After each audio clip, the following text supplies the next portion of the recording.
வணக்கம். இன்னைக்கு ஃபினான்ஷியல் அக்கவுண்டிங்ல admission of a partner introduction part பார்க்கலாம். Meaning, partnership is a form of business organization where two or more people who have agreed to share the profit and losses. So, according to the Indian Partnership Act 1932, partnership is the relationship between the persons who have agreed to share the profit of a business carried on by all or any of them acting for all. இது meaning.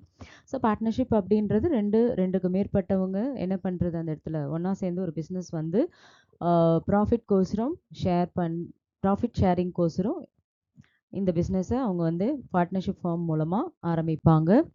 And then என்ன procedure அப்படின்னு பார்க்கும்பொழுது, ஒரு new partner உள்ளே வராங்க, ஏற்கனவே partners இருக்காங்க, இதில் ப்ரொசீஜர் வந்து புதுசாக உள்ளே வராங்க இல்லையா, அந்த பார்ட்னருக்கு என்ன ப்ரொசீஜர்ஸ் ஃபாலோ பண்ணுறாங்க அப்படின்னாக்கா, ஏற்கனவே இருக்கிற ஓல்டு பார்ட்னர்ஸ் அவங்கள வந்து அட்மிஷன் பண்ணுறதுக்கு அக்செப்ட் பண்ணிக்கணும் முதல்ல. அதுக்கப்புறம் நியூ ப்ராஃபிட் ஷேரிங் ரேஷியோவை டிசைட் பண்ணணும். அதுக்கப்புறமா அவங்களோட கேபிட்டல் அண்ட் தென் குட்வில் இதெல்லாம் எவ்வளோ அவங்க எடுத்துகிட்டு வரணும் அப்படின்றதையும், நியூ பார்ட்னர் எவ்வளோ எடுத்துகிட்டு வரணும் அப்படின்றதையும் ஃபிக்ஸ் பண்ணிடுவாங்க. அதுக்கப்புறமா ஓல்டு அந்த ரேஷியோ வந்து சேஞ்ச் ஆகிடும். ஏன்னா ஏற்கனவே 2 பார்ட்னர் இருப்பாங்க, அவங்களுக்குள்ள ப்ராஃபிட் அண்ட் லாஸஸ் ஷேர் பண்ணியிருப்பாங்க. பட் மூணாவதாக ஒரு பார்ட்னர் உள்ளே வராங்க அப்படின்னா அந்த ப்ராஃபிட் ஷேரிங் ரேஷியோ என்னவாகும், சேஞ்ச் ஆகிடும் புதுசாக வரதுனால. ஸோ இந்த நியூ ரேஷியோவுக்கு ஒரு ஃபார்முலா இருக்குது, old ratio minus sacrificing ratio, அதுதான் நியூ ரேஷியோ. அதுவே சாக்ரிஃபைசிங் ரேஷியோ அப்படின்னு சொல்லும்போது old ratio minus new ratio.